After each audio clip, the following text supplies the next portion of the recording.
BSc third year maths के बच्चों, optimisation technique जो पेपर थर्ड है उसमें हम एलपीपी पढ़ रहे हैं, उसको आगे बढ़ा आज हम उसका जो नेक्स्ट पार्ट है वो हम पढ़ रहे हैं। In linear programming problem to understand simplex method, हम लीनियर प्रोग्रामिंग प्रॉब्लम में हम सिंप्लेक्स मेथड पढ़ेंगे कि एक तो अभी हमने ग्राफिकल मेथड के द्वारा लीनियर प्रोग्रामिंग प्रॉब्लम को सोल्व करने का तरीका हम पढ़ चुके हैं और कुछ एग्जांपल्स भी लिए। अब लीनियर प्रोग्रामिंग प्रॉब्लम को सिंपलेस्ट मेथड से हल करने के लिए कुछ हमें बेसिक कॉन्सेप्ट को समझना होगा, तो वो यही इसमें बताया गया है इस लेक्चर में। To understand simplest method we must study basic concept in which matrices, determinants, vectors, matrices, determinants, vectors, linear equations, linearly dependent set of vectors and convex sets are important। इन सबको हम वन बाय वन समझेंगे।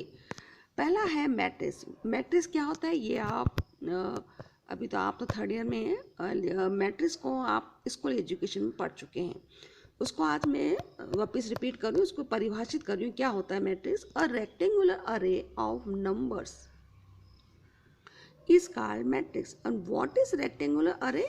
A rectangular अरे means an arrangement of objects or numbers into rows and columns. Matrix is nothing but arrangement of numbers है, numbers का arrangement है रो के अंदर और कॉलम के अंदर। देखिए ये पहला कॉलम है, ये दूसरा कॉलम है, ये तीसरा कॉलम है। नंबर्स हैं A1, B1, C1, A2, B2, C2। इसको हमने क्या किया, A1, B1 को एक रो में किया इन नंबर्स को, और A2, B2 नंबर्स को दूसरे रो में। ये कॉलम, ये कॉलम, कॉलम।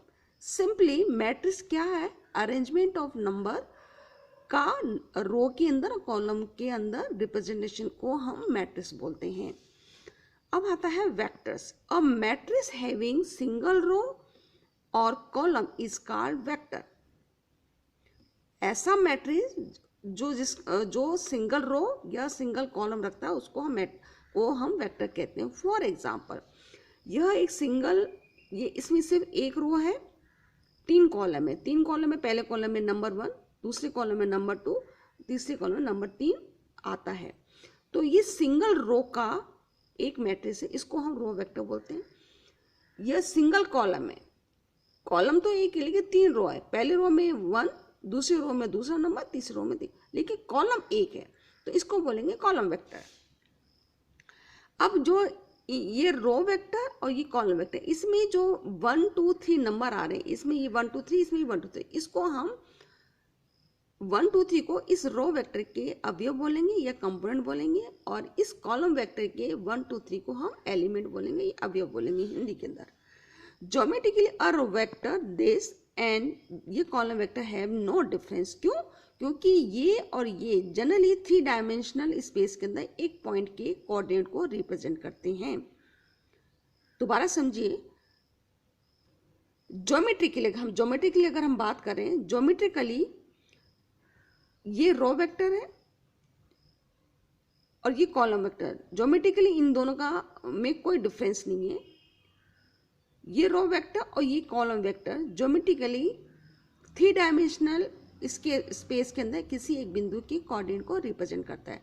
अगर अभी यहाँ पर 3 कंपोनेंट, इसकी जगह हम अगर n कंपोनेंट ले लें, मान लीजिए ये देखिए A1, A2 and so AN, ये तो हो गया रो वेक्टर जिसमें कि कितने हैं, n अवयव हैं, n कंपोनेंट है। A1, A2 and so AN, ये ले लिया column vector.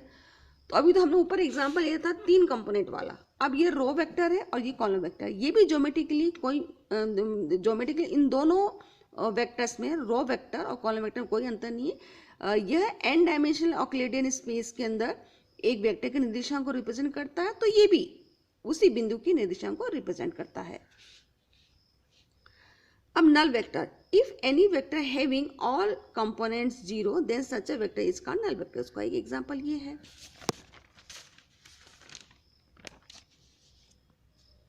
Unit vector, if any vector having one component unit 1 and remaining components 0 then such a vector is called unit vector। In an dimensional space, अगर ऐसा space N dimension, हम second dimensional space पढ़ चुके हैं, second dimensional एक plane होता है, three dimensional space पढ़ चुके हैं, इसको अगर हम जनरलाइज करें एन डायमेंशनल स्पेस में, तो एन डायमेंशनल स्पेस में ith component of unit vector is I, then it is denoted by E I. अब देखिए, अब हम बात करें यूनिट वेक्टर किससे, एन डायमेंशनल स्पेस के अंदर, तो एन डायमेंशनल स्पेस के अंदर आई मतलब ith कंपोनेंट उसका 1 होगा, बाकी के रिमेनिंग कंपोनेंट 0 होंगे। तो हमने ये ith कंपोनेंट, तो इससे पहले वाले के जितने भी कंपोनेंट्स हैं उनकी संख्या हो जाएगी i-1, i-1 कंपोनेंट सभी नल हैं, और i+1 नेथ कंपोनेंट भी 0 एंड सो ऑन। तो ये एन डायमेंशनल स्पेस के अंदर ई आई क्या डिनोट करता है, एक यूनिट वेक्टर डिनोट करता है जिसका ith कंपोनेंट 1 है और शेष कंपोनेंट उसके 0 हैं। अब हम थ्री डायमेंशनल स्पेस में यूनिट वेक्टर हम लिखना चाहें तो E1 का फर्स्ट का मतलब क्या है, इसका जो सब स्क्रिप्ट है 1, अगर वो क्या डिनोट करता है कि उसका पहला अवयव 1 है, E2 मतलब सब स्क्रिप्ट 2 मतलब उसका सेकंड अवयव उसका 1 है, E3 का मतलब उसका थर्ड अवयव 1 है। तो ये तीन हमने यूनिट वेक्टर्स लिखे थ्री डायमेंशनल स्पेस के अंदर। अब आते हैं equal vectors, two equal number of components, two equal number of components vectors are said to be equal. हम अगर दो वेक्टर जो इक्वल को परिभाषित तभी करेंगे यदि दोनों वेक्टर्स ऐसे वेक्टर हैं कि उनमें नंबर ऑफ कंपोनेंट दोनों में सेम हो।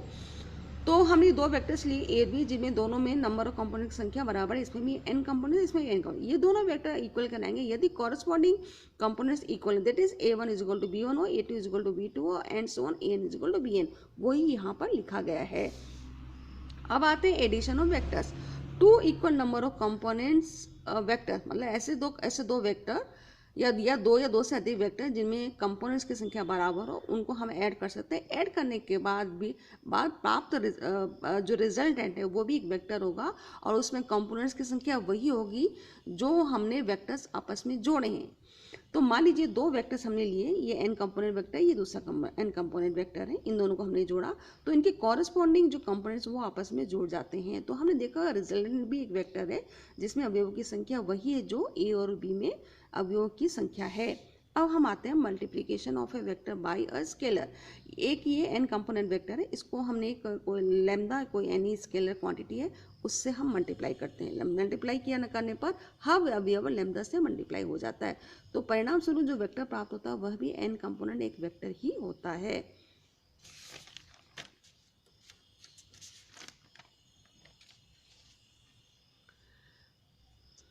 उसके बाद है scalar product of two vectors, let a एंड b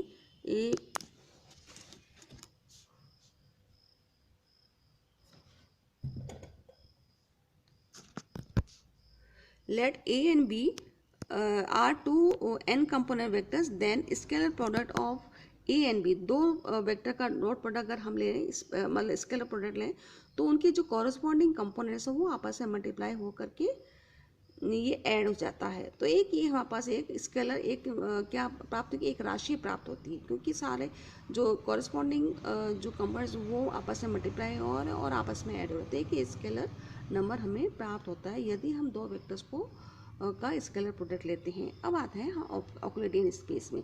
n dimensional Euclidean space means set of all vectors having n components upon which edition of vectors, scalar multiplication of vectors etc. are defined.